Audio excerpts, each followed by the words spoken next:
Hi friends, Satyaprasad talk స్వాగతం. ఇదేదో వరి నాట్లు వేసే విధానం, రైతు అన్నాన్ని పండించే విధానాన్ని క్లుప్తంగా చూపుదాం అనుకుంటున్నాను. ఎందుకంటే అన్నం పరబ్రహ్మ స్వరూపం అంటారు. అటువంటి అన్నం ముద్ద మన నోటికి వెళ్ళాలంటే అందులో ఎంతో మంది కృషి ఉంటుంది.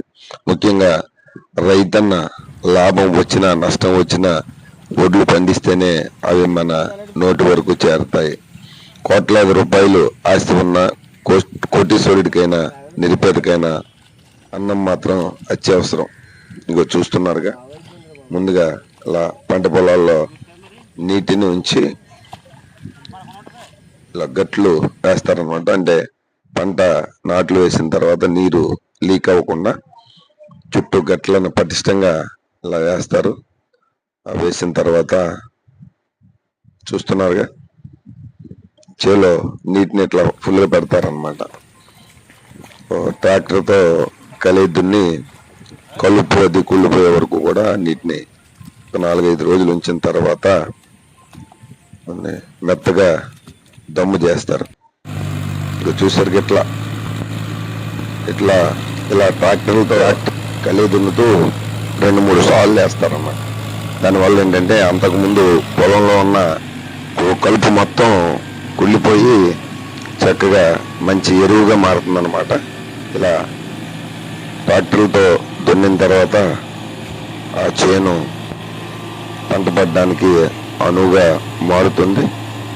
ఇలా ఎక్కువ సార్లు దున్నడం వల్ల పొలంలో కలుపు అది కూడా ఎరువులా తయారయ్యి మంచి పంటకు మంచి బలాన్ని ఇస్తుంది అన్నమాట. ఇలా దమ్ము పూర్తయిన తర్వాత ఒక 2 రోజులు ఫుల్గా నీటిని పెట్టి మగ్గబెడతారనమాట. ఇగో చూసారుగా, ఇట్లా నీటిని పెట్టి శుభ్రంగా ఆ పొలాన్ని మగ్గబెడతారు. 2-3 రోజుల తర్వాత నాట్లు వేయడానికి రెడీ అవుతారనమాట. అంతకు ముందుగా ఒక 28 రోజుల ముందు చూసారుగా, ఇలా తయారు చేసుకున్న వరి ఆకును నాట్లకు సిద్ధంగా ఉంచుతారు. వీటిని ఆ నారుమడిలోంచి ఆకుముడి అంటారు, ఆకుముడి నుంచి కూలీలు తొలగించి నాట్లు వేయడానికి రెడీ అవుతారు అనమాట. ఇక చూసారుగా, పొలం నాట్లు వేయడానికి సిద్ధమైంది. ఇది కూలీలు ఆ వరి ఆకును ఆ మడి నుంచి తొలగిస్తున్నారు అనమాట. ఇప్పుడు వీటిని కట్టలుగా కట్టి ఏదైతే నాట్లు వేసే పొలంలోకి సరిపడగా వేసుకుని నాట్లు వేస్తారనమాట. ఇది కూడా మంచి కలర్ చూసారుగా ఎలా తీస్తున్నారు. శుభ్రంగా ఆ పొలం నుంచి తొలగించిన నారుని మట్టి లేకుండా శుభ్రంగా నీటిలోనే గుంజి గుప్పుడికి సరిపడగా కట్టలు కడతారనమాట.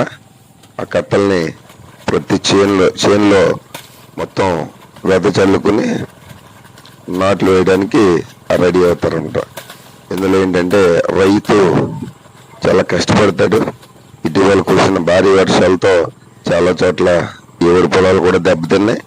అయితే కొన్ని చోట్ల ఈ వరదలు లేని చోట కొంచెం బాగానే ఉంటాయని చెప్పచ్చు. చివరిగా నాట్లు ప్రారంభమైంది. ఇది అలాగా ఆ మడిలోంచి తీసిన ఆకుని మీకు చూస్తూనే ఉండొచ్చు. కూలీల చేతిలో వరి ఆకు కట్టలు ఉన్నాయి. ఒక్కొక్క 2 మొక్కలుగా లైన్గా దాన్ని నాటుతుంటారనమాట. ఇలా నాటిన పొలంలో చాలా పని ఉంటుంది. ఆ రైతులు ఎరువుల యాజమాన్యం, పురుగు మందులతో సస్య శ్యామలం చేసేందుకు ఎంతో కృషి చేస్తారు. దీంట్లో ప్రతి ఏడాది నష్టాలు వచ్చినా లాభాలు వచ్చినా వరి పంటను మాత్రం మన కోసం సాగు చేస్తూనే ఉంటారు. అందుకే మనం అందరం రైతుని గౌరవిద్దాం. రైతు లేనిదే రాజ్యం లేదనేది ఒక నానుడు ఉంది. ఇదిగో చూసారుగా, ప్రస్తుతం ఇలా ఉంది పొలం చూస్తున్నారుగా. ఇప్పుడు ఈనిక దశకి చేరుకుంటున్నాయి. ఇది 5 నుంచి 6 నెలల పంట కాలం. పూర్తిగా త్వరలో మీకు ఆ వీడియో కూడా పెడతాను. Thank you all.